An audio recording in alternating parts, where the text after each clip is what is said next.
Pollster Don Anderson says based on surveys, he does not believe Jamaicans are uninformed about the British monarchy. Mr. Anderson made the comments while revealing the results of his latest poll on the removal of the Queen as Jamaica's head of state. The issue has gained renewed focus after Barbados signaled that it will ditch the monarchy come November next year. Vashon Brown has more. The time has come to fully leave our colonial past behind. Barbadians want a Barbadian head of state. It's a story that is making headlines in countries like the United States and the United Kingdom. Barbados to sever ties with the British monarchy, and locally the discussion is again heating up. In the R.J. Gleaner Don Anderson poll conducted last month, Jamaicans were asked their views on the retention of the monarchy. The majority, 59%, said they were in favor of abandoning the Queen as Jamaica's head of state. Here's a further breakdown of this 59%. 28.6% said, we believe it is time to cut ties with the monarchy.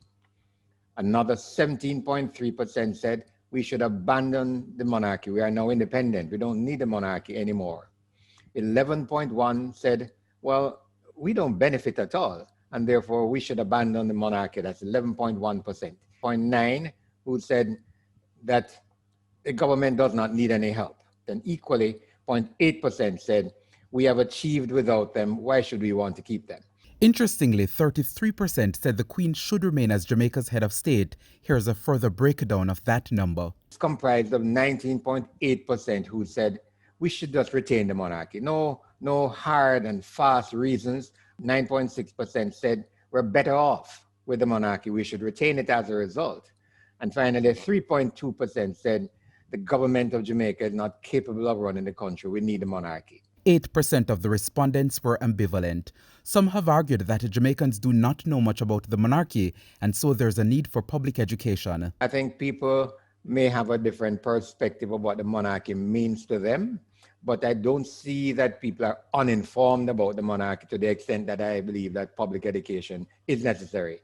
But perhaps in terms, if the decision is made to sever ties with the monarchy, I believe that an explanation would need to be given to the public. And obviously the way in which to do that is to rely upon empirical data.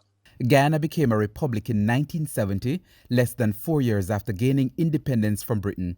Trinidad and Tobago followed suit in 1976 and Dominica in 1978.